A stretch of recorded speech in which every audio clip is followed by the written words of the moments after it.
Accentuate the positive.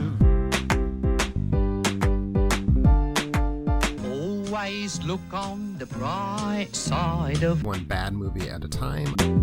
Welcome to Your Movie Rocks, an alternate ending podcast where all movies are great movies. Even the bad ones? Especially the bad ones. I'm your host, Mandy Albert, and with me this month is a dear friend of mine, a recovering film student with an extensive background, primarily in live TV and event broadcasting, also some on the editing side, but in other words, way more qualified to talk about this stuff than I actually am. Also, for many reasons, going only by her first name on this episode, but Inara, thank you for joining me this month. Thank you. It's, I've been wanting to give you some kind of torture, per se. It's nice that you actually admit it. Some of my guests are like, oh, I wanted to expand your horizons and venture back to our childhoods. And no, you're just... This is shared suffering. I don't know what you're talking about. We're here to talk about great movies. And that's what we suffer with, great movies. So in case you are joining us for the first time, let me tell you a little bit about how this works. For every show, my guest assigns me a movie to watch, and then we discuss the movie. Just like the 10,000 other movie podcasts you listen to, except that there's a catch. No matter what, I am only allowed to say nice things about the movie. My guest can say whatever they want, but me? Only nice things. And furthermore, only sincere nice things, not like I loved the nap that I took midway through the movie. If I have nothing nice to say, I'm lying because every movie does something right. Okay, so Inara, would you like to tell everybody a little bit about the great movie that you picked for me this month and why you picked it?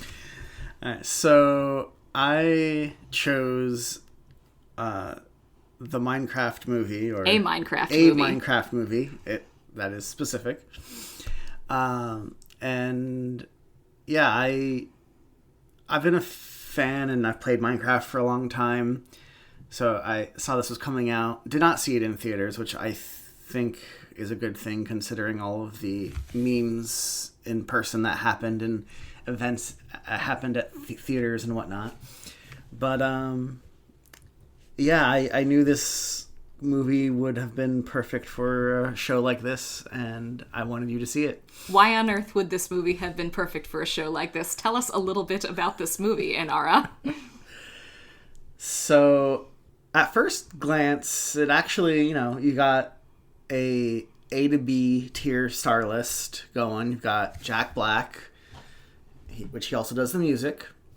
You've got Aquaman, what's his name? Jason Momoa. And then, a few good comedians on there and everything, and yeah. But yeah, and I needed someone else to experience this movie. Okay. That's fair the main enough. thing. All right. Can you tell us a little bit about what the movie is about? So I know it's about Minecraft, but it ostensibly also has a plot. Well, about Minecraft is loosely putting it, but yeah, I guess it is. The overall arching plot is there's this dude named Steve who really wanted to grow up in the mines and do mining. And the one mine that he had access to, no kids were allowed, explicitly. I wonder why. And so he grew up doing a boring office job, and then had a midlife crisis and was like, screw it, I'm going back to the mines. And then... Like you do. Yeah. Why buy a Ferrari when you can just mine for coal? Exactly. So Jack Black goes mining. Yes. Jack Black goes mining, finds a special square orb. I had some questions about that, but go on. And when you put the square orb into this glass case that has indecipherable, scripture or whatever on it. Of course. It opens up a portal to the Minecraft universe. And good. Jack Black is happy for once in his life, it seems. Okay. Because he can build things by just punching them down and plopping them back onto the ground, which is Minecraft. But his happiness does not last. No, he goes exploring, finds his way to a place called the Nether, and there are these sentient pig people in the Nether that are grouchy, pretty grouchy, even in the game. Yeah. And gets captured, and then his best companion, Dennis, has to run with the stone and save the day. And Dennis is like a dog wolf thing made of cubes. Yes, when you run across a wolf in Minecraft, you can give them bones that you collect from skeletons, and then they become tamed dogs that you can name. And I guess Dennis was the name he chose. Why not? Why not? Exactly. I don't know if you want me to explain the entire movie. I was going to say, and now we have covered, like, what, 1/50th of the movie? Because I'm pretty sure all of that happens in the first 5 minutes. Pretty much. So, yeah. In the real world, in the meantime, we have Jason Momoa, who is playing a loser? He's playing the proper role for his career. Yes. In many other movies, I would say he's playing the Jack Black character. Mm-hmm. But Jack Black has gone insane to his great benefit over the last 5-ish years. Oh, yeah. And so the Jack Black character now has to be filled by other people. Yeah, if you haven't seen Jack Black's socials in the last 10 years, it's quite entertaining. Oh, I have not followed Jack Black on social media. He's insane, but in a good way. Okay, good to know. Maybe I'll have to look at this. He does a song in spandex underwear. Oh. And other interesting things. Do I want to see that? I don't know if I do, but, well, all movies are great movies, so maybe I do. But yeah, so Jason Momoa is a loser who runs like a game store with games in it or something. Old school arcade champion. Arcades are no longer like culturally a thing, which should change. Indeed. And so he runs a washed up gaming arcade store and tries to relive his glory days. Mm-hmm. I think is a good way to put it. Yeah, pretty much. And then in the meantime, he's also in like the middle of nowhere, Idaho. Yes. For reasons. I think mostly so that they could include the song Private Idaho by the B-52s, which was a good choice, by the way. So yes, I support Idaho in this case. And there are these two siblings who move into the town where he lives. Their mother has recently died, and I guess the older sister is the younger one's guardian, the younger brother's guardian. And she has gotten a good job as the social media manager at a potato chip factory, which seems very much not like the sort of job you would have to relocate to small town Idaho for, but that's beside the point. And through a series of wacky hijinks, the two of them get caught up in Jason Momoa's wacky hijinks. Mm-hmm. And also their real estate agent who drives around with an alpaca in the back of her car because this is a Jared Hess film.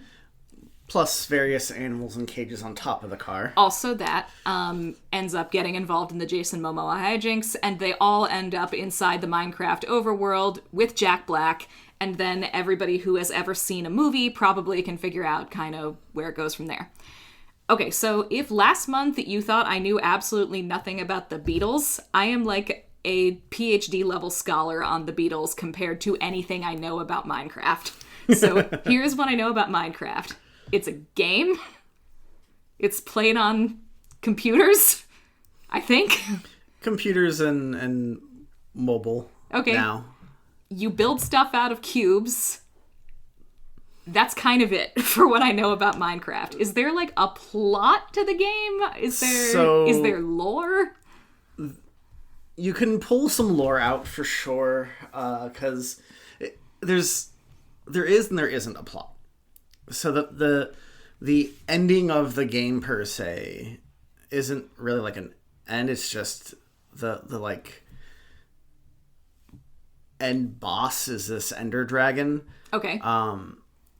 But primarily it's what you described is you go around hitting things to collect resources, which turn into their small cubed forms that you can pick up, and then reuse those to make either other resources or just plop them back down and build houses, mansions. Some people do remakes of giant monuments. There's a whole community that's just based off of the creative mode, which is just you can fly around and build and do whatever you want. No risk of dying or fighting or anything. There is, I think around 2020, maybe a little bit after, but not by much, they did create a side game, I guess you could call it, that is like a full story mode, and it plays more like a action adventure RPG. Okay. So you may have inadvertently answered the next question that I had, but I'm not sure. How much of the Minecraft story, to the extent that there is one, appears in the movie? For at least the side game part, I think just very little tidbits. For the main game, I mean, there's a lot of references to what you see and experience in the main game.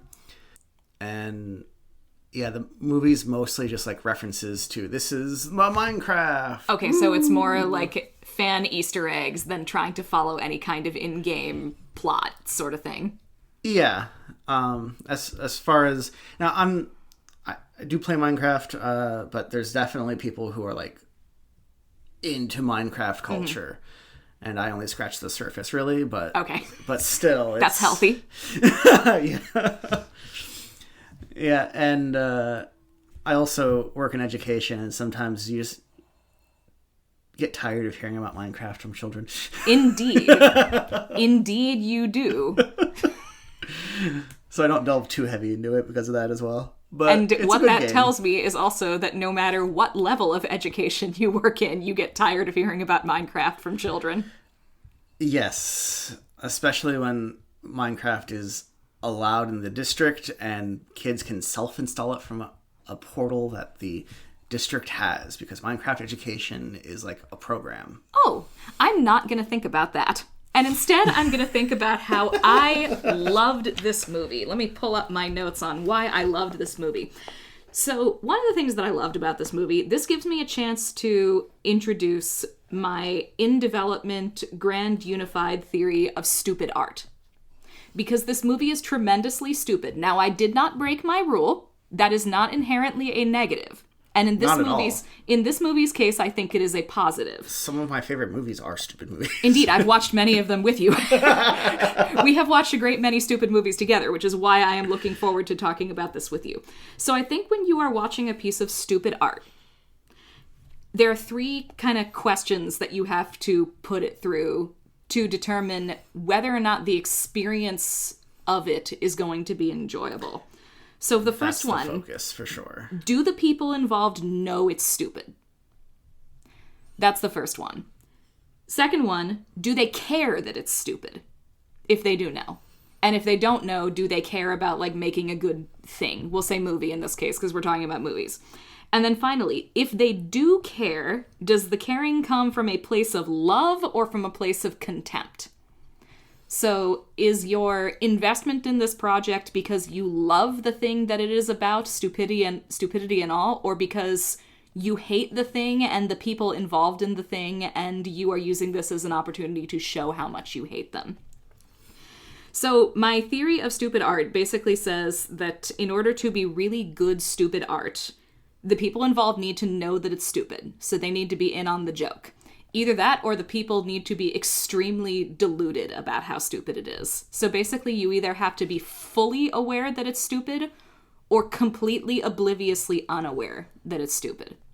Birdemic's a good example of so something like the latter. Yeah, so something like Birdemic, James Nguyen thought he was making a great movie. and from the sound of it still thinks he made a great movie, which, God bless him, he brought so much joy to our lives because of that. Oh, yeah.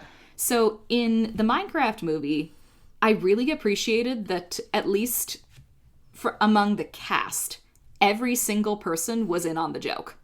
Very clearly from the start. Like, you know that Jack Black and Jason Momoa are in on the joke because they're the stars, they're doing all the promotion, they're playing the two main characters, both of whom are like doofuses or insane in various ways. But I also appreciated that none of the side cast seemed to have been lured into this under false pretenses. Like, Danielle Brooks is in on the joke. What's the girl's name? I looked it up last night. It's like something Myers. Emma Myers, maybe? The sister? Yeah, the sister. I know her character's name is Natalie. I think it's Emma. Yeah, Emma Myers, I want to say. We're going to call her Emma Myers for now. The boy is in on the joke. Jennifer Coolidge is always in on the joke, and this was no exception. Usually there's like one innocent victim who gets hauled in thinking that they're making a serious movie, and then everybody else just like goes crazy around them and they end up really resenting the experience. But I didn't get the impression that that was happening to anybody here. They all seemed really bought into the project, and they all seemed to be having a lot of fun. There was nobody who felt like a giant load on the movie because they had been promised something other than a weird Jared Hess video game adaptation, and instead they got this. Yeah, exactly, honestly. Yeah. And that a little bit surprised me because some of them were filling character roles. Like, I was not sure at first whether Emma Myers was in on the joke, but she made it very clear once they landed in the Minecraft overworld that like she's one of the cool kids for these purposes. And then, do they care that it's stupid? What do you think? Did they care that it's stupid? I would say they didn't care. The only way you could say that they cared is just that like they cared in making it, or like Yeah, like I said, they were in on the joke, and part of it being stupid was part of the project. yeah. So like they cared about the craft, certainly. Like nobody here is phoning it in necessarily, but they didn't care that it's stupid. Exactly. Yeah, so the stupidity is baked into the project. They all know that. They're good. And then, if they care, does the caring about whatever it is they care about come from a place of love or a place of contempt?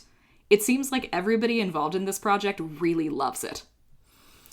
I'm sure it was an absolute thrill to shoot. And, I mean, if you're combining Jack Black and Jason Momoa together, like, they're gonna riff off each other like nothing else. Oh, yeah. Which they do in the movie. And, like, they've got a bunch of other really strong comedians in here. Like, Danielle Brooks is no slouch when it comes to her role. She's got a much smaller role and in some ways an easier role because her role is just to, like, make really big eyes at every stupid thing that happens around her. But she's also playing one of the more interesting characters at the same time. She is a real estate agent who also runs a mobile petting zoo and also kind of becomes Natalie and Henry's surrogate mom over the course of the film. So there are layers to this performance. The realty, I will say, is the side gig. Yes. we do determine that the being a realtor is not her passion. But yeah, just like, there's so much joy involved in this movie, and the joy is coming from the fact that they know that what they are doing is dumb and has no stakes, and they're just having a really good time doing it, which more video game-based movies should be able to do that, because there are no smart video game movies. Am I leaving any out that you can think of off the top of your head? Are there smart video game movies that haven't occurred to me? I can only think of ones that would have great potential of being, if they made a movie. Okay. Like, oh, it was right there, now it's gone. Mass Effect, I think, has enough of a story and lore and universe that's built that could be a very good story. But the current films out now, they're Twinkies, as I put them. Indeed. You know, sometimes you want a steak dinner and all the fixins, and that's like your Class A, Oscar-winning everything movie. And sometimes you just want a frickin' Twinkie. Indeed. So these are the Twinkies, yes. That does make me really, like, A24 has an adaptation of Death Stranding, the lunatic exploration of lunacy that Hideo Kojima came out with after he escaped from his padded room and had all of his restraints taken off several years ago. And the only thing I can think of is that that movie is going to be 18 hours long.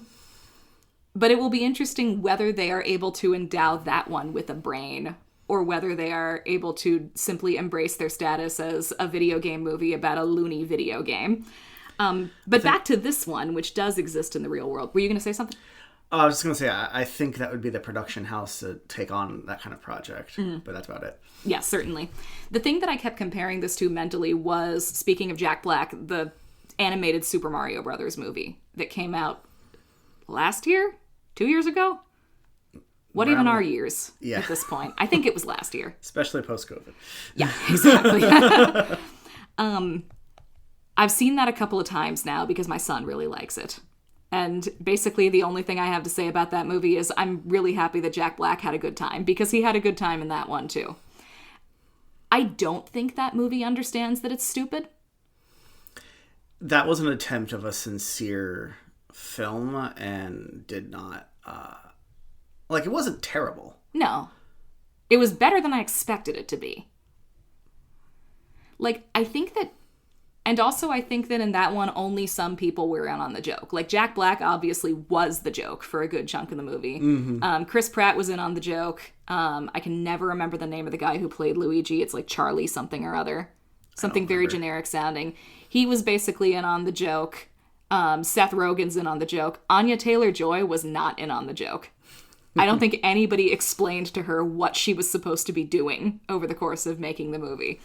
And so we've got people appearing in like several different loosely related animated movies over the course of that one. And it's because they cannot decide how sincere and how dumb they want it to be. And so the entire movie, because it can't commit to either of those, just ends up being kind of unsatisfying. It really helps that those first 5 minutes of a Minecraft movie are entirely devoted to Jack Black being insane. Like, the entire prologue is like the story of... Very quick interrupting myself interlude. Is Minecraft Steve like a thing outside of this movie? I feel like I have heard this before. So Steve is the name that they give to basically the player. Oh, okay. So Steve is the player character. Interesting. Yeah. I think when they updated things that you could choose a gender, I don't remember if they gave, obviously they would have given that one a different name. Yeah. But I don't remember what it was. Steve and Stevette. Okay. Honestly, probably. Why not? It's a game full of cubes. It's fine. But the very fact that the prologue is as gleefully dumb as it is sets the tone really nicely for the rest of the movie. And after you see that, like, you know what kind of thing you are watching and whether it's going to be your jam or not. Jack Black is playing post-COVID Jack Black here, and it's a good fit. What else should he be doing? Yeah. Like, I don't know if the man is capable of subdued at this point, but he really does, like, take it bug-eyed balls to the wall here. And it means that every time he shows up, the movie's energy just, like, ramps way the heck up. It's about 100 minutes long, I want to say, and I'm starting to believe that 100 minutes is not a very good runtime, because I've seen so many 100-minute movies lately that feel like they are much too long. I never really felt this one's length all that much. It definitely, in a good way, bounces around like ADHD-esque type scenario, but it works for it. Yeah, which makes sense because it's a video game movie, and it's a video game movie it's a movie of a video game that's kind of, in one of its modes at least, just about exploration and seeing what happens when you whack that thing. Exactly. And it seems like that's kind of the approach that they took to the filmmaking too. Let's see. Speaking of the production design here. So I know that Minecraft is cubes. Yes. I know very little else about what Minecraft looks like. I'm not sure I've ever actually seen a frame of the Minecraft game.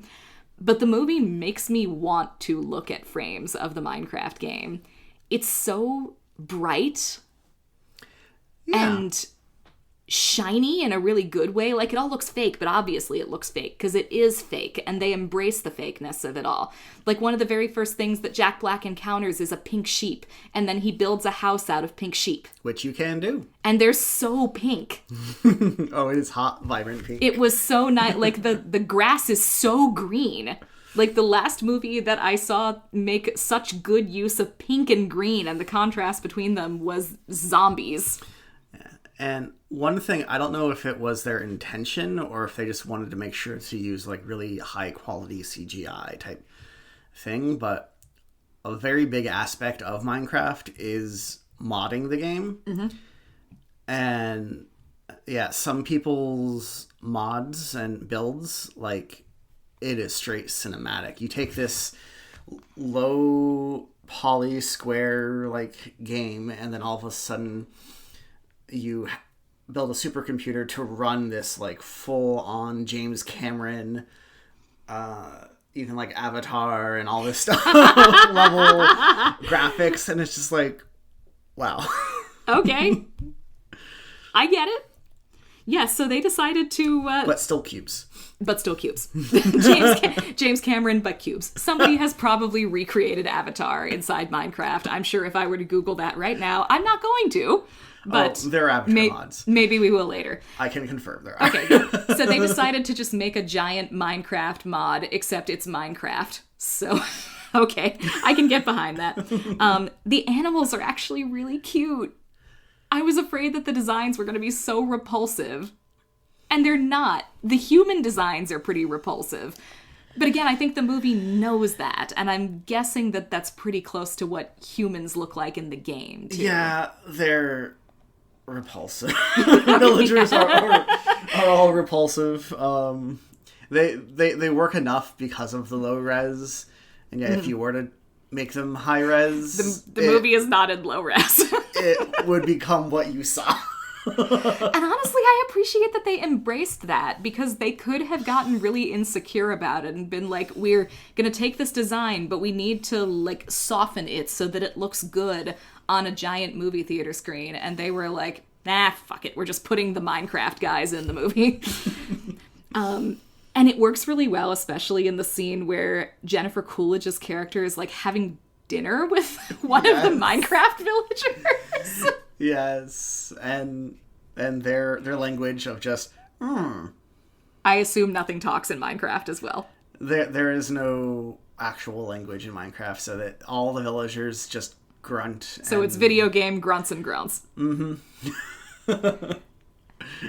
So yeah, there's the contrast between Jennifer Coolidge trying to, talk like a real person, and then also the video game grunts and groans coming from the Minecraft guy. But then also they have put this makeup on Jennifer Coolidge that also makes her look kind of repulsive. I'm sure it's by design. Yes, clearly. Like, she looks yellow for one thing, and then she has this very violently cobalt blue eye shade on, and a shade of lipstick that I don't know if I can even describe, except that it is roughly the same color as the pink sheep. And it looks objectively hideous, but I think it is actually one of the key elements in making the scene between her and the repulsive-looking villagers really work, is that she also doesn't quite look like she belongs in the real world. Neither does Jack Black, for the record. Although that's just Jack Black. True. But they were basically like, let's take Jack Black and make him more Jack Black for these purposes, so why not? So who is the protagonist of this movie is a genuine question that I have, because it felt like we had 3 at various times. Yeah, I would say there's not like the single main character type thing, and it's, which is, honestly, that's accurate for Minecraft, because sure, you can go solo, and I do that all the time, just go solo, build my own world, and just relax after a hard day. Oh, it's such a relaxing game. Oh, excellent. But you can also join a server or host your own little LAN party almost, and you have like your 4 friends that you're just going around doing silly stuff. Okay. No, I like this because I had not thought about the shifting protagonist that way, but I guess that is kind of another reflection of how co-op video games work, is that sometimes one of you is going to be leading the pack and sometimes another of you is going to be leading the pack. Yeah. And in this case, we do have the leader of the pack shift to a few different people at different times. And, like, everybody kind of gets to take the mantle at one time or another, though the three real protagonists of sort are Steve, Jack Black's character, and then... what's his name? Like the boy, the garbage man. That's Jason Momoa's character. Man, yeah. Yes, the garbage man. I don't remember what his real name is. It has a lot of G's in it, but they call him the garbage man because that was his like video game champion nickname. And then by the end of the movie, it shifts to the boy who builds the jetpack, which is the thing that got them all into trouble and sucked into the Minecraft world in the first place. I did not expect to laugh out loud, by the way, during the scene where his jetpack gets sabotaged and it crashes into the potato chip mascot. And destroys the potato chip mascot. Which is the pride of the city. That rings so true. I mean, that's so small town. It is so small town. No, it would be like destroying the biggest ball of twine in Minnesota. Yeah. Or the thing that I keep thinking of is the water tower shaped like a peach in Gaffney, South Carolina. Yeah. Just like, if you were to accidentally destroy that sort of thing, you would immediately become the town pariah, and you had better hope that there is a mine shaft for you to disappear down. Absolutely. In that case, because you're not getting out of there alive otherwise. The needle drops are quite good. So I already pointed out Private Idaho. That's the one that stuck out to me the most. But I also remember that there was some strange musical choice in the teaser trailer that I remember seeing. And I remember that I liked it, and now I can't remember what it was. Oh, it was Magical Mystery Tour. That's a fun callback to last month. Yes, okay. Yes, there was excellent use in the teaser of a strange remix of the Magical Mystery Tour, which now having seen the Magical Mystery Tour, the movie, also a great movie, thank you, Cameron, now kind of means even more to me, I guess. Well, yeah, there we go. Talk about a movie where everybody was not in on the joke for that one. But yeah, the music keeps the momentum going. Private Idaho was a really good choice. Lil Boo Thang was also a good choice. Some nice variety pasted throughout. In general, the situation of the two siblings is just hilariously dumb. Like, you cannot come up with a tragic backstory like that and tell me that people didn't know this was stupid going in. It has to be a trope that they're trying to play into. Yeah. So I think a lot of the complaints that I heard about the movie were generally like, this is supposed to be a movie about creativity and it's a paean to creativity, and yet it's such an uncreative movie. And I almost feel like they knew that, and that they're kind of lampshading it almost in a lot of ways, because you expect for this particular story that there's going to be a picked on kid who has some kind of tragedy in his home life, and that's one of the things he's going to have to overcome. And the tragedy in his home life is so dumb in this case. Like, okay, his mom is dead, fine, but then the aftermath of the mom being dead is that he and his sister moved to small town Idaho so that she can run social media for a potato chip factory and he can build jetpacks at school.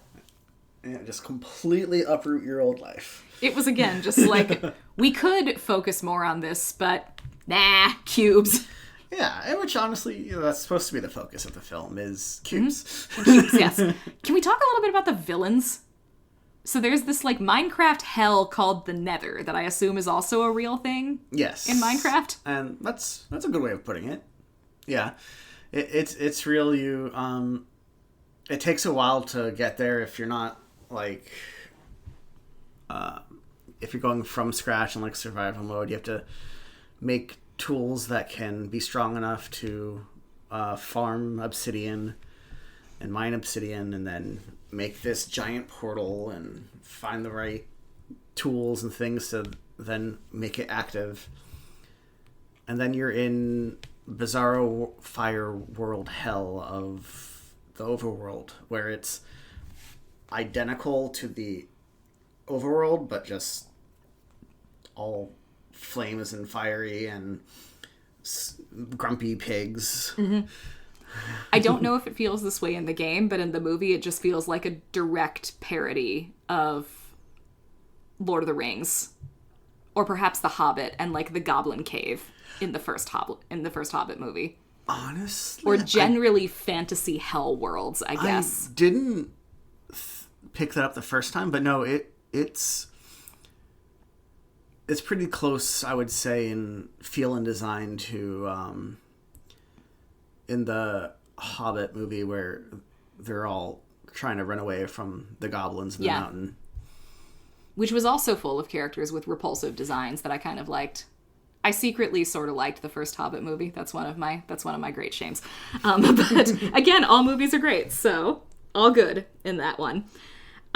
So the villainous gal, what's her name? It's not Golgotha. It's not Mothra. It's like Malgasha. I rewatched this last night too. Things I should look up before I start recording, and yet, cubes. Oh, that's the movie, Cubes. Exactly. Her name is Cubes. She's made of cubes. Malgora, I think. It's Mal something. Maleficent, who knows. Mm-hmm. So she, speaking of stupid backstories that cannot possibly be serious in her case. Yeah, there were definitely many parts. Both times of me watching this was just like, this is just strange. Uh-huh. This is just so strange. And that her villain arc being that she got booed off of Nether's Got Talent. I heard that and had to pause the movie and then go back to make sure I hadn't misheard it, because I was like, I fell asleep and dreamed that line. That is what happened. But yes, she got booed off of Nether's Got Talent, and then her father, whose name is Bruce, I do remember that. We had like Malgotha and Bruce. Told her that she needed to give up on her creative dreams and then just focus on acquiring gold and getting rich. Which she did. Which, like, the people in here, again, are in on the joke enough that I can't believe they didn't realize what a dumb backstory that was. That was... It's like, this is your excuse for a villain backstory here. And I kind of love it. If nothing else, it again made me laugh out loud. And I'm not 100% sure it was an ironic laugh either. Yeah, no, it's definitely absurd enough to just have a genuine laugh, and probably the writers had some of their children come up with ideas, which is not necessarily inherently a bad thing. No, especially not for a video game movie. Mm-hmm. And one where you're kind of aiming for, one, childlike wonder, and two, unfiltered dumb. Yeah, exactly. Because, kids are a little bit dumb. It's just the way they are. And they're not ashamed of being dumb. Yeah. So yeah, that would work for me. There are also some moments in here that are genuinely really sweet. Like, I love the moment where Danielle Brooks's character, Dawn, I think her name is, meets Dennis and figures out, and of course Dennis is, traumatized and suspicious of everybody at this point because he's been through so much on his master's behalf. And she reverted back to a wolf. And he reverted back to a wolf, but she figures out how to relate to him and tame him. And then starts scratching him under his cube, his snout. Yes, his cube snout. And then all the hearts pop up in the air around him, which, like, it's a silly moment, and it's been done before. I didn't really care because it's cute and sweet, and the animals are so cute in this movie. That's how it works in the game too. You can tame animals by scritching them under their chins. And well, you give them certain things like the bone, or like bunnies, it's obviously carrots and things like that. Mm-hmm. But then, they become tame, and then you can, like, scratch some of them. You can pet the dog. As it should be. As it should be, exactly. If there's a dog in a game, it needs to be able to give them scritches. That is just the law of the universe. The fact that the main cast was also such a ragtag bunch of people that if you had been like, tell me the 5 people or the 6 people who are going to star in the Minecraft movie, I would have said Jack Black and maybe Jason Momoa, but I wouldn't come up with any of the rest of these people, and certainly not Jennifer Coolidge and Danielle Brooks. But the fact that the main cast seems so thrown together, aside from that many of these are talented comedic actors, I think is some really nice meta-commentary on Minecraft's popularity and the universality of its popularity, because it's not just ultra nerds who play this game. It's like 10-year-olds and also probably some grandmas out there. Yeah, and that's definitely one aspect of Minecraft and its culture that I think a lot of people forget, is that, yes, there are tons of adults that play this just as much as the kids, but this game is still meant for kids and the kids' imagination and wonder. Yeah. And I will say I was not a fan of the movie, but I did enjoy it, and part of that is just the wonderment that they try to capture. It did a tremendously little amount, especially given video game, basically for kids in movie, of talking down to its audience. Like, there are a few moments where if you choose to take them seriously, like the whole Nether's Got Talent thing, it feels like talking down to its audience.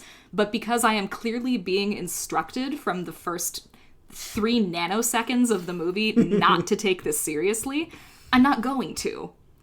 And you end up much happier, and I think much more on the movie's wavelength, if you don't. It's like you said, it's a Twinkie.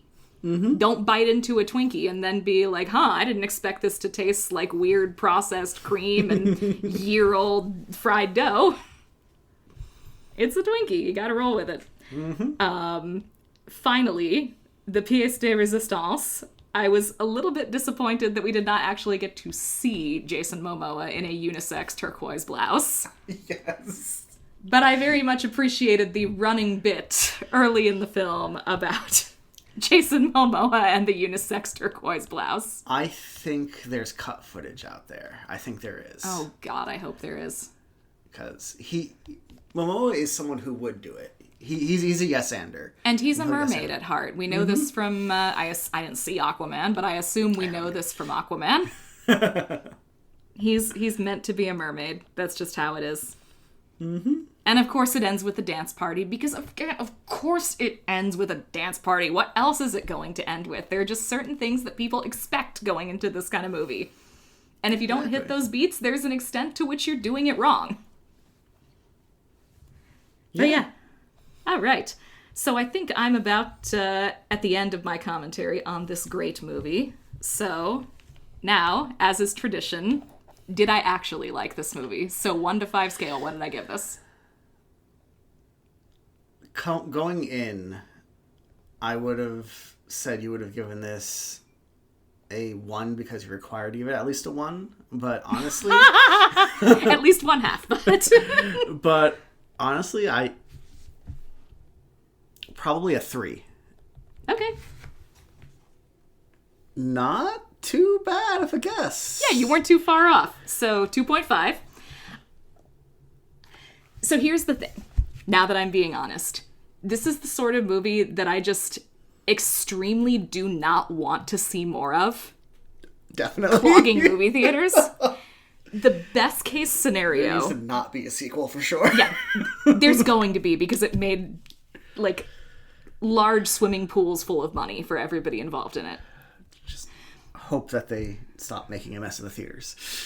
They won't. It will not happen. But in any case, this is emphatically the type of movie that I do not want to see more of. So the best case scenario was that I was going to give it a very begrudging, 3 to 3.5 stars. So we weren't actually that far off from the best case scenario. There are elements of the movie that I definitely, made me grind my teeth a little bit. And was just out of place and weird even for... Yeah, this style of movie. Yeah, I appreciate that all the actors were on the joke. I didn't think some of them were very good or enjoyable to watch. There were definitely parts of it where I just felt like I had no idea what was going on, probably because I have no familiarity with Minecraft. And no, honestly, I would say the movie kind of just lost itself in various parts. But then, as you've pointed out, you're supposed to do that in Minecraft, apparently. So, Oh, yeah. like, No, you're not worried about telling a story, just fuck it, cubes. Yeah, it's just what I do mostly in Minecraft is just like explore, build, and then explore some more. And it's just relaxing. And that's a good description of the structure of the movie, is explore, build, and then explore some more. And like, they don't end up anywhere that exciting, but who cares? We're not here for a grand explanation of the human condition. We're here for my grand unified theory of stupidity being released in, I don't know, 2030 or thereabouts. But yeah, I did not hate this movie nearly as much as I was expecting to. So there we go. I would say that is a victory for you, Minecraft movie makers. Please don't make a sequel. Please don't. I know it's too late, but please don't make a sequel. We don't need a sequel. Everybody's good. Make a video game out of, I don't know, or make a movie out of Roblox. Go make a Roblox. Don't make a Roblox movie, but I'm going to stop talking now before I say something else that I regret. They're probably making a Roblox movie. Yeah. I can't imagine that they're not. And on that note... Okay. Well, Inara, thank you so much for coming on the show and for assigning me this great movie to watch. If you would like to hear about other great movies, and sometimes not so great movies, you should go listen to the rest of the episodes of not only this podcast, but the Alternate Ending Flagship podcast. We have episodes once a week, and if you really love us, you can sign up to support us on Patreon. I will talk to you all next month.